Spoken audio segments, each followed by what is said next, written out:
دکتر گفت که سریع وسایل احیا رو بیارین، یکی حواسش به مانیتور باشه، یکی به آنبوع به من بدین تا من تنفس رو برقرار کنم. دیگه من هیچی نشیدم، کلا صدا قطع شد، تصویر قطع شد. یه لحظه احساس کردم انگار یه حالتی دارم از پایین پام به صورت پایین کشیده میشم، انگار یکی داره من اینجوری میکشه. هیچ حسی که من داره جسممو میکشه نه، احساس میکنم یکی داره منو میکشه. اجازه احساس این که جسممو داره میکشه نداشتم، یعنی احساس این داشتم که داره منو میکشه. دقیقاً منو میکشید. اجازه بدید من این جمله رو 1000 بار نه ولی لااقل یک بار دیگه تکرار کنم. احساس این که جسم منو یکی میکشه نه، احساس این که یکی داره منو میکشه. دقیقاً یعنی که داشت منو میکشید. منو میکشه، جسمم رو نه. من با جسم فرق داره. شما درک کردید که من با جسم فرق داره؟ بله. بدون اینکه متوجه باشید جمله ارزشمند و این جملات طلایی هستش که در گفتگو با تجربه گران حتی شاید بیننده یا مخاطب عادی دقت نکنه یا حتی خود تجربه گر احساس نکنه، جمله رو میگن و با سرعت رد میشن. این جملات طلایی هست که گاهی راهگشاست و توجه پژوهشگر رو جلب میکنه. بله. تخت من تخت شماره 8 بود، روبرو استیشن. بعد بالای هر تختی یه دونه پای سرم آویزونه، از این پای سرمای معلقه. بعد دقیقا من اون پای سرم نشسته بودم، شاید ارتفاع نسبت به خودم و اون چیز که داشتم نگاه میکردم مثلا کم باشه. مثلا شما اگه الان به اون تخت و پای سرم رو نگاه کنی میبینی شاید یه ارتفاع 1 متری باشه، شاید هم کمتر، ولی دید من از اون ارتفاع یک ارتفاع 4 متری بود، مثلا اینقدر بالا بود. تصور اینی که اونی که روی زمین دراز کشیده، روی تخت دراز کشیده منمو نداشتم. همه تصورم بود که اون خانم چی شده، چرا اون انقدر دارن صداش میزنه، چه اتفاقی براش افتاده، چه مشکلی براش اومده. چه شرایطی قرار داشتی؟ من یک فاصله 4 متری بودم، رو بلندی نشسته بودم، پایین رو تخت رو نگاه میکردم که یه نفر دراز کشیده و یک عده، حالا ذهنیتی که اینا کی پرستار کی دکتر نداشتم. این که نشسته بودم کجا؟ روی یک تپه و از بلندی پایین نگاه میکردم. 4 متر بالاتر روی یک تپه. این تپه چی بود؟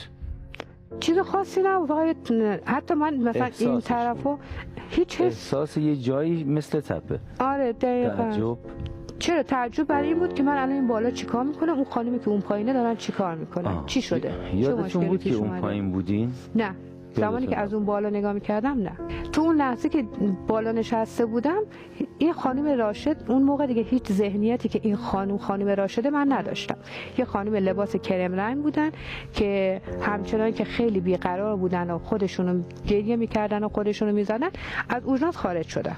میگن شما خارج شدین. یک، با گریه و سر و صدا هم بوده، عادی نبوده. دو، هر دو جزئیات درسته. خب در حالی که ایشون خارج شدن کیا مونده بودن؟ بچهای اورژانس به سی پی آر اورژانس بالا سرم بودن با دکتر. پس به جز ایشون هیچ کس خارج نشد؟ نه، فقط ایشون رفتن بیرون، بقیه بچهای اورژانس که انگار رو سرم بودن. درسته؟ شما موقعی که با داد و فریاد اومدین برین ایشون به قول خودتون از دست رفته بود؟ بله. بسیار. من اصلا دقیقاً خودم دیدم که هیچ علایمی نداشت. تنها بیرون رفتید، تنها رفتید با گریه و زاری رفتید؟ 3 تا. سراسیمه رفتم بالا و تحت سالن که رسیدم همکاراشون صدا زدم، گفتن خانم عین‌آبادی حالش خرابه، داره از دست میره، تو رو خدا به دادم برسین.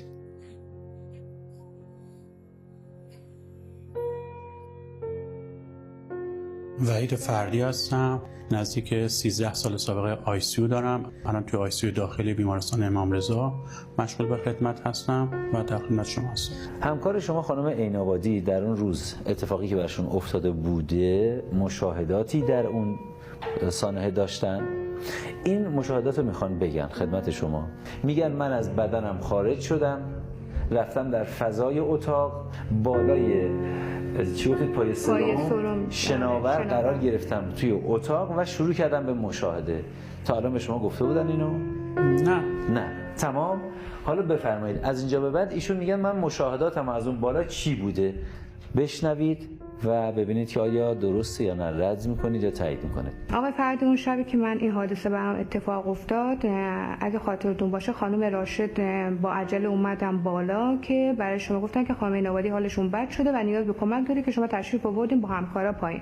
اومدیم اورژانس و خانم اینابادی رو تخت بودن، بقیه همکارای پرستار و پزشک بالا سرشون بودن و می‌خواستن حالا انتوبهشون کنن، جلوگذاری بودن که ما اصلا تعجب کردیم. این 2 ساعت پیش قشنگ نشسته بود، الان به این حالت. و یه لحظه سرمو برگردونم دیدم یه نفر از اون ته اورژانس داره میاد.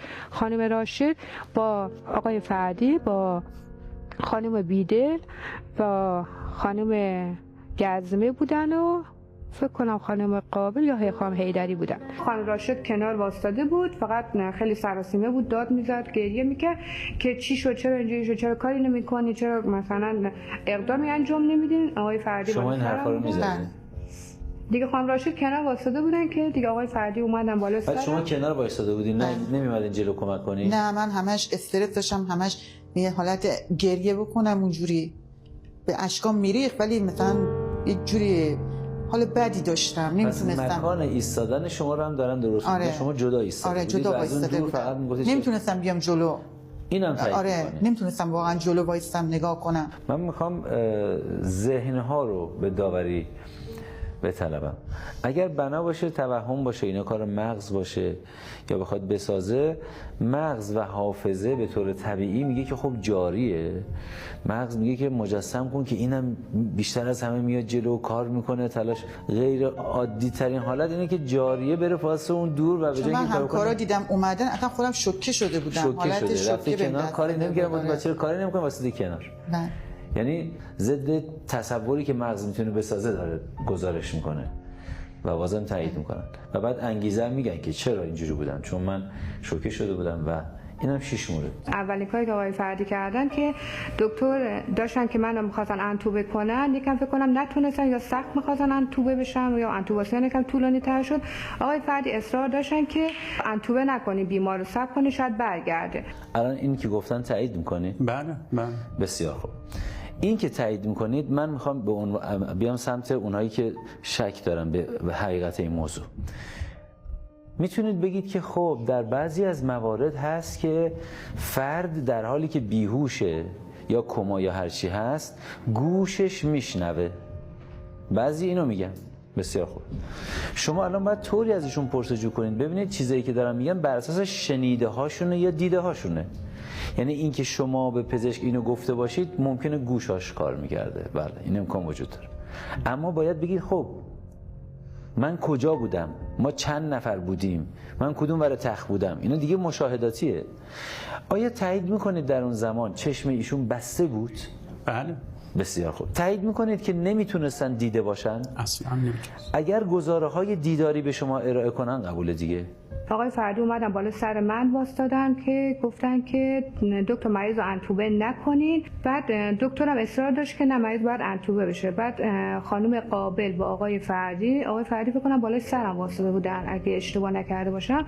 خانم قابلم کنار آقای فردی واسطاده بودن، خانم بیدلم کنار دکتر واسطاده بودن که با دکتر بکنم بحث میکردن که اگه اوردر مریض رو زودتر داشتین، مریض زودتر به آیسیو منتقل میشه، شاید این اتفاقات نمیافتاد. اینکه چه کسی کنار چه کسی ایستاده اینا دیگه تصویریه. درست بود؟ جاشون درست بود؟ تعدادشون درست بود؟ بله. خانم بیدلم بود، خانم قابلم بود، خانم گزمه هم بود. حتی میگن کی کنار کی ایستاده بود. درست بود اینا؟ آره. حالا اونجا تعداد افرادی که زیاد بودن، خب چند پرستارای اورژانس بودن، 3-4 تا دکتر بودن. من دقیقاً نمیتونم بگم الان مثلا اون لحظه خانم گزمه کجا بود، ولی حضور این افرادی که میگن آره درست بود و این افراد هوشیاریشون رو سنجیدن. تعداد افراد درسته؟ بله. اسامی افراد درسته؟ درست. اینکه بین این افراد چه کسی سر شانه رو تحریک کرد هم درسته؟ بله. و اون خانم قابلم پاهامو فشار میدادن، تحریک پا داشتن. خانم قابل رو شما فهم من یادم نیست. ولی میدونم که همکارا بله همه بررسی، یعنی فقط من گفتم شاید من اشتباه دارم میکنم. خانم قابل، خانم گزمه اینا سابقهشون از من بیشتره، مهارتشون اونها هم بررسی کردن. آقای فردی نسبت به اون همکارای دیگه اورژانس یکم هیکل‌تر و قدش بلندتر بود. بعد شروع کرد به زدن من. هیچ ذهنیتی نداشتن که این آقا داره سطح هوشیاری منو با این کارش میسنجه. اون بدن رو رو میفرمایید؟ دقیقاً بدنی که رو تخت دراز کشیده. وقتی رفتم دیدم 3-4 تا دکتر دور و برش هستن و ایشون هیچ علائم حیاتی ظاهری نداشت. بعد دیدم دکتر داره حالا اصطلاح آمبوبگ و نفس میده بیمار. گفتم دارین چیکار میکنین؟ گفت آپنه کرده. گفتم اگه میشه بیمار یه ساعت پیش اوکی بود سر حال بود چرا آپنه کنه؟ بعد من اومدم بالا سرشون گفتم نه انتوبه نکنید صبر کنید، چون همین انتوباسیون خودش یه حرکت تهاجمیه، ممکنه که بیمار بدتر بشه. خب اومدیم هوشیاریشو من سنجیدم، حالا خانم قابل سابقش از من بیشتر 15 سال سابقه کرده، ایشون هم هوشیاری سنجید. بعد اونجا تازه من یعنی یک هشداری به من اومد هیچ هوشیاری نداره. شدت ضربه‌های آقای فردی آنچنان زیاد بود که من تا شاید 2 هفته دستم و شونم اینقدر درد میکرد که بعدش که مثلا حالا بهتون میگم بعد اومدم تو آیسیو که برای من مشاوره ارتوپد خواستن، گفتن که شدت ضربات انقدر زیاد بوده که من کشیدگی تانون دست راست پیدا کرده بودم. در این حد آقای فردی میگفت من خواستم به هر طریقی که شده حتی اگه 1% امیدی هم هست انتوبه نشه، شاید بتونم با آمبو یا با این تحریکات دردناک برات گردونم.